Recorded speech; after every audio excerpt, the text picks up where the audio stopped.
नमस्कार विद्यार्थियों।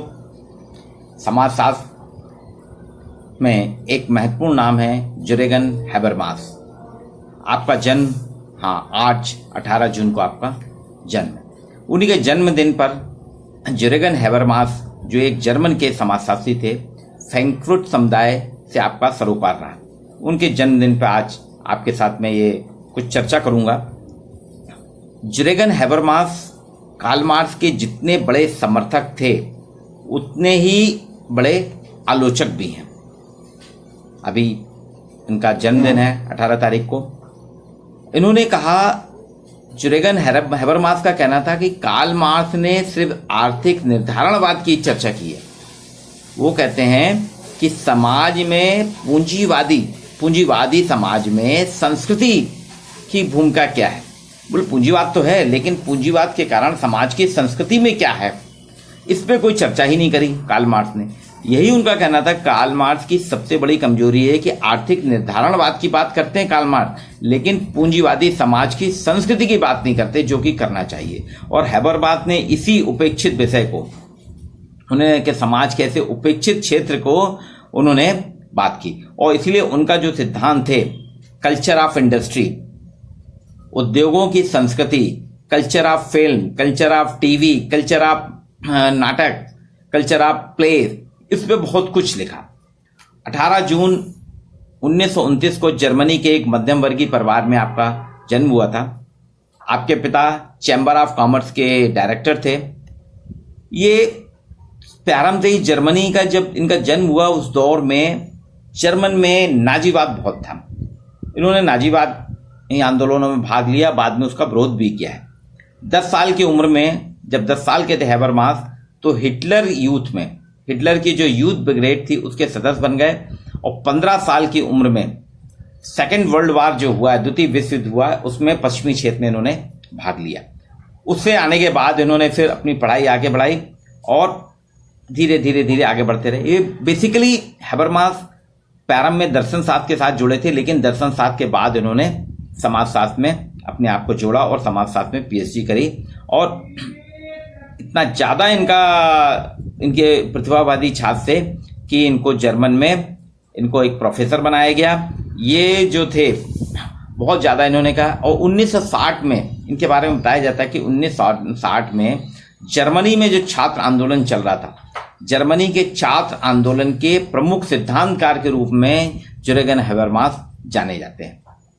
Unsalted professor के पद में इनको नियुक्त किया गया। ये शुरू से ही जर्मनी में एक फ्रैंकफर्ट संप्रदाय था। जर्मनी में 1921 के आसपास फ्रैंकफर्ट संप्रदाय की स्थापना हुई थी।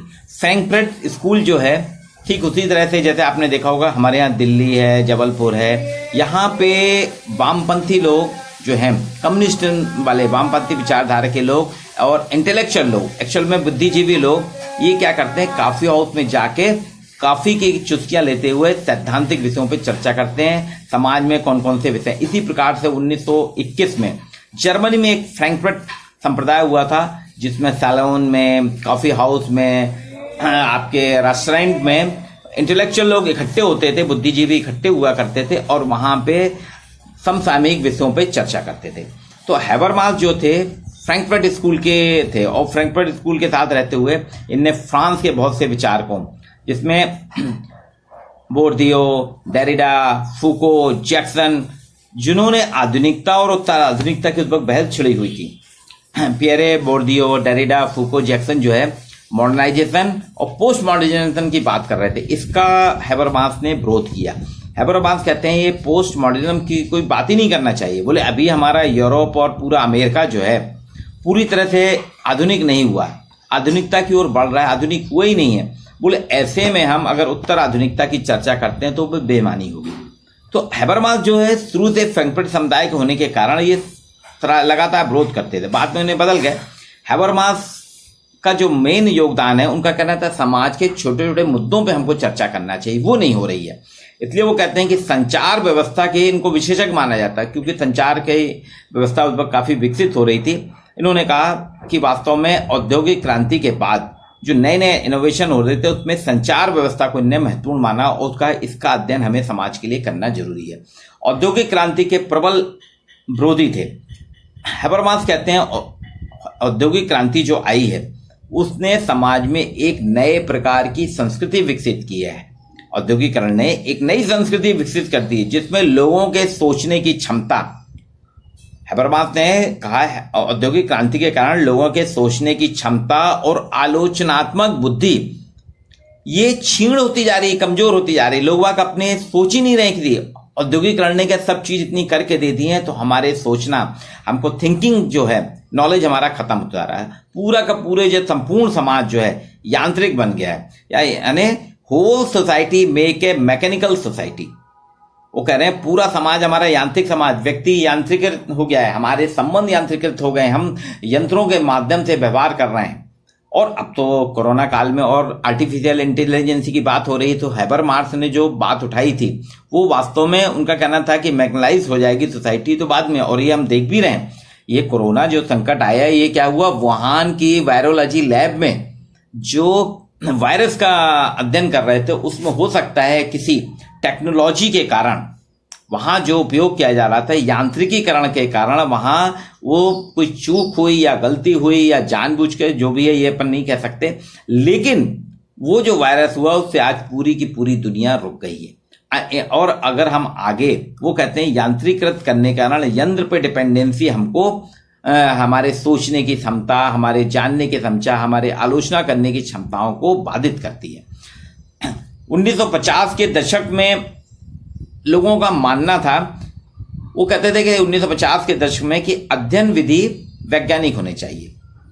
यहां पे प्रत्यक्ष विधि की प्रयोग की बात की जाती थी। सभी समाजशास्त्री कहते थे समाज का अध्ययन जो हम करेंगे उसमें अवलोकन, तुलना करके उनका विश्लेषण करना चाहिए।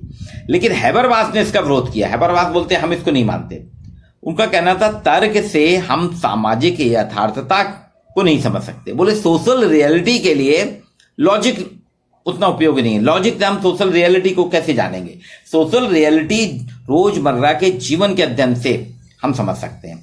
और इसलिए हैबरमास ने अल्फ्रेड शुच का जो फिनोमेनोलॉजी थी, थ्योरी ऑफ फिनोमेनोलॉजी, और पीटर विंच के मानव शास्त्रीय मॉडल के आधार पर पूरी संचार व्यवस्था का अध्ययन किया।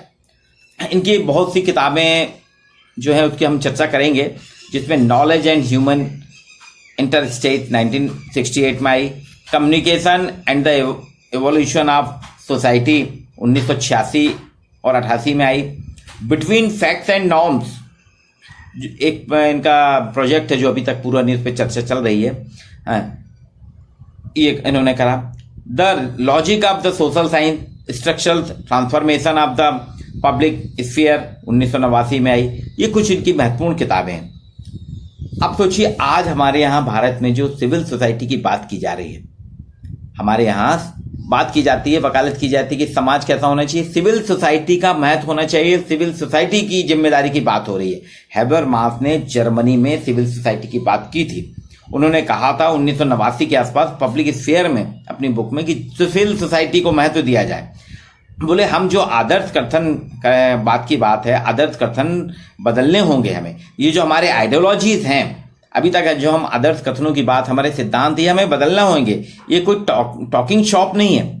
बोले ये बातचीत करने की दुकान नहीं है कि आपने जो आदर्श हैं कि उनका कहना मूलतः वो प्रत्यक्ष विधि की बात कर रहे थे कि प्रत्यक्ष विधि चली आ रही है, हम अवलोकन कर लेंगे, तुलना कर लेंगे, उससे तर्क निकालेंगे। बोले तर्क से कुछ नहीं होता, हमको हमारे आदर्श स्टेज मॉडल जो स्टेटमेंट है उनको बदलना होंगे। ये कोई टॉकिंग शॉप नहीं है। दूसरी, हैबरमास मार्क्सवादी हैं लेकिन रूढ़िवादी मार्क्सवादी नहीं है।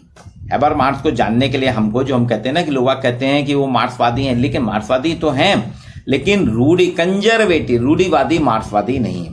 इनके जो अध्ययन है मानवता के अध्ययन के लिए इनको जॉन डब्ल्यू क्लूजर पुरस्कार 2015 में मिला, इस्मस पुरस्कार 2013 में मिला, केटो पुरस्कार इनको 2004 में, थियोडर डब्ल्यू एडर्नो पुरस्कार 1980 में मिला। तो एक बहुत बड़े समाजशास्त्री हैबरमास, जिनका की जन्मदिन 18 तारीख को है, कल होने वाला है, उसके पहले मैंने उनके जीवन चर्चा के बारे में बात की आपसे और हम चाहते हैं कि यूरोगन हैबरमास जो जर्मनी के समाजशास्त्री हैं, जर्मनी में इनका गुम्बार्क में इनका जन्म हुआ था, इनके बारे में हम अधिक से अधिक पढ़ें। इनके बहुत से सिद्धांत हैं। आगे की क्लास में मैं जोरेगन हैबरमास के सिद्धांतों पर चर्चा करूंगा। आज उनके जन्मदिन पे उनके जीवन परिचय की चर्चा की जाती है। धन्यवाद।